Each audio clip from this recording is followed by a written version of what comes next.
issue in my good old doc. Trust issue where my friends all talk.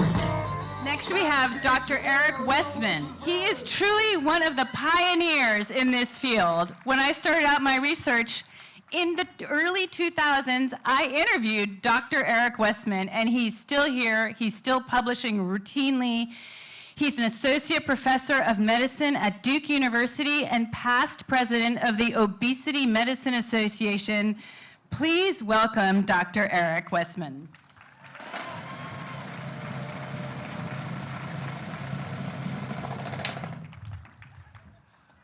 It's great to be here.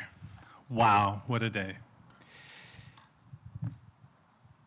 As you heard, I'm a professor at Duke University, Eric Westman, director of the, I think the one and only keto medicine clinic in the world. Of course, you're not really a leader until there's a second clinic. Tony, can you name yours, the keto clinic? Over 25 years ago, I learned from my patients that they could change their food and lose weight. One of my patients at the Durham VA Medical Center in 1998 came in and lost over 50 pounds. And I said, how did you do this? And he said, all I did is eat steak and eggs. I think I fell out of my chair. That was 26 years ago. Last week at the Duke Clinic, somebody came in and said, Doctor, I reversed my type 2 diabetes by just eating steak and eggs. And I said, oh, you're doing the carnivore diet. That's great. Oh, you're supposed to think that's funny. It's a variation of a low-carb keto diet. So I'm here to say that nutrition is the key to good health. Doctors are not taught nutrition. And good food is better than medication. So we set out to look at whether a low-carb keto diet called Atkins, Protein Power, remember those? Remember those books?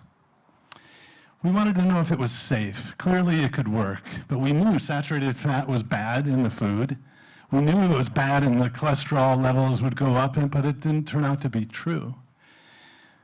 Our first study, along with Jeff Volek's study, who is at Ohio State now, and one of the principals at Virta Health, one of the shining stars of the low-carb world, creating a corporation that's changing the world. Our first papers came out in the same month in 2002. It's 2024. Our first randomized trial was published in the Annals of Internal Medicine in 2004. The Annals of Internal Medicine is one of the most prestigious medical journals. I thought it would just be a few studies in the whole obesity world, it would be fixed. I mean, you didn't even need a doctor. Two of my patients taught me about this.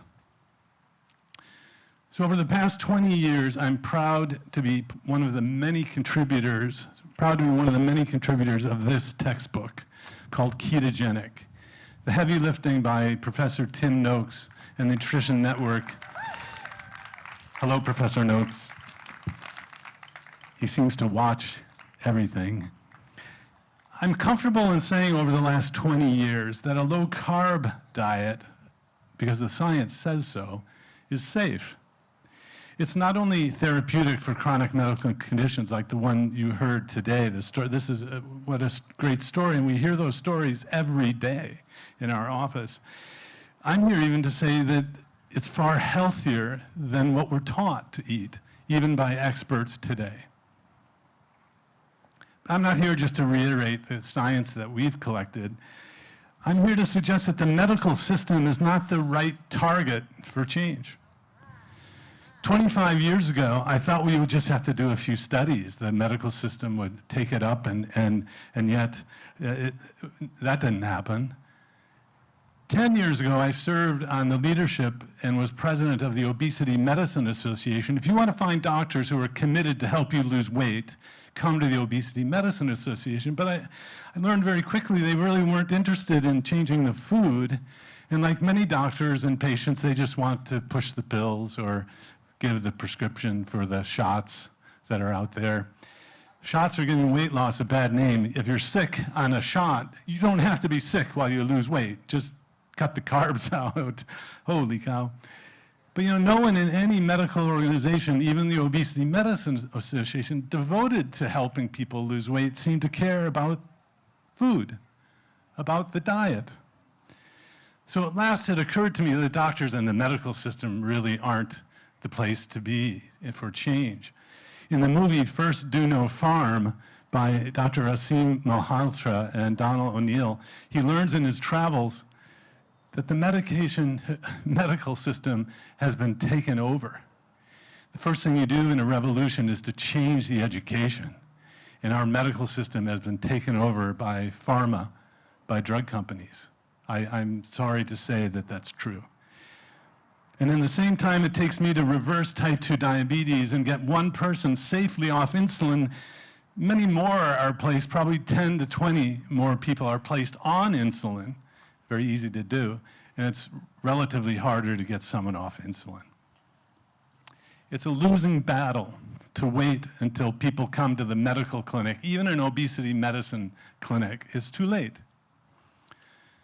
So here are my 3 wise recommendations. Looks like I'm one of the old guys now. Number 1, train non-physicians. And if you're a non-physician, don't be dissuaded. You have the power. Food is the power. Nutrition is the key to healthy lifestyle and to good health. I helped to create the Society of Metabolic Health Practitioners, and they're a sponsor of this meeting, to organize a group of physicians and non-physicians to be able to use evidence-based science, and food is our secret weapon. You don't have to be a doctor to teach it. You do need to know about medications if you're taking people off medicines, though. So number 2, stop dietary guidelines that promote unhealthy eating patterns. How could that be any simpler? Well, at $2 million and the Institute of Medicine recommendations didn't change anything at the guidelines. I even wonder why there should be a guideline. How did it start? There was a time when there were no guidelines. It's doing more harm than good. So the way to stop this epidemic, Professor Lustig from Professor Westman, is to go upstream. Don't wait till the medical clinic. Go to the country's top nutrition policy, which is the guidelines.